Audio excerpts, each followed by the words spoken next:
the 15th brightest object in the sky, yet it has been named Jeshta by our ancients. Jeshta means the oldest one, the biggest one.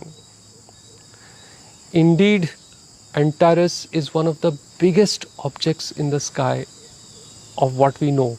It is 12 times the size of the Sun, and if Antares was put in our solar system, its size would be somewhere in between the orbits of Mars and Jupiter. It is really, really, really big. How our ancient people concluded that it was so big is something that we can only wonder about.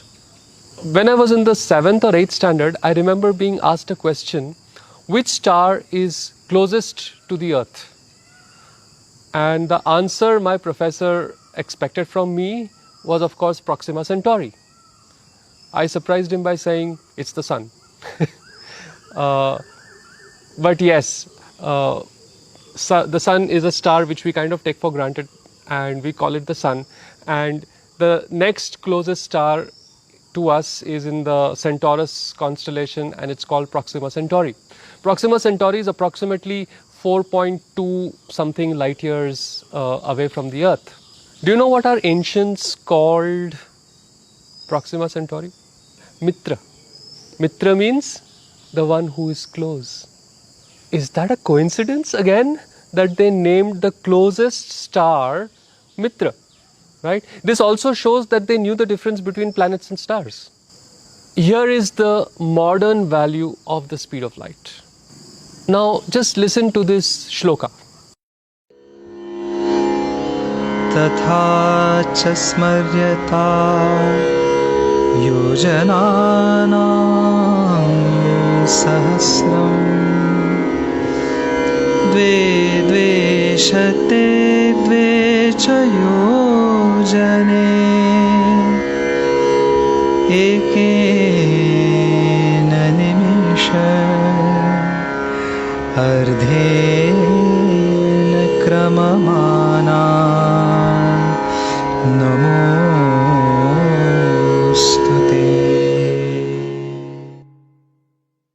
1 nimisha is the amount of time it takes you to blink your eyes. 1 nimisha. And a yojana is around 8 miles. There is a lot of debate about this, but if you take the yojana to be somewhere near 8 or 9 miles, this particular shloka that we just heard is actually a formula to calculate the speed of light. And if you check out this value, you will find that it is remarkably close to the modern value of the speed of light. When people get married in the traditional way in India, the husband and wife are asked to step out of the mandapam and look at a particular star in the sky called Arundhati Vasishtha. Now, Arundhati and Vasishtha were supposed to be the ultimate married couple. She was always devoted and totally loved her husband. And Vasishtha, the great Rishi, was the most amazing, loving husband that you could think of for Arundhati. This is amazingly illustrated by this twin star system, which, by the way, in modern nomenclature is called Alcor-Mizar, that the two stars rotate around each other. It's not that one is in the center and the other rotates around it, but the two stars actually rotate around each other. Their destinies tied in a synergistic dance, just the way a husband and wife should be. Like, it is not that the husband should be in the center and the wife goes around him, or the wife should be in the center and the husband goes around her. It should be that the husband and the wife dance their destinies, keeping each other's interests, passions, and love in mind. I could go on and on and on about astronomy, but I want to end with two things which are not really astronomically related, but absolutely fascinating even then. The first is, if you look at the pillar standing outside the Qutub Minar in Delhi today. It is made of iron, and that iron is rust proof. The terrible pollution of Delhi, the crazy fumes, the moisture, all that has done nothing to this pillar. There is no doubt about it that it is iron. There is no doubt about it that it doesn't rust. And till today, we do not have the technology to create rust-proof iron. Also, it is not a pillar that is unique or alone. There are many such pillars scattered all around the country, some in very, very remote villages, which meant that the ability to create this was not an elitist thing, but normal general people knew how to make them. So, rust-proof iron would be a dream, and that dream had been realized a long time ago in this country, and we have still not figured out how to make it. To end, I would like you to listen to this particular shloka. Gopi Bhagya मधुव्रात शृङ्गिशोदधि सन्धिग खलजीवितखाताव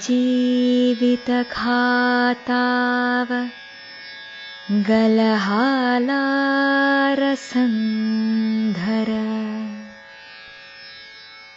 As you can see from the translation, it is one of those many shlokas that are there in the praise of Lord Krishna. But there is a secret here.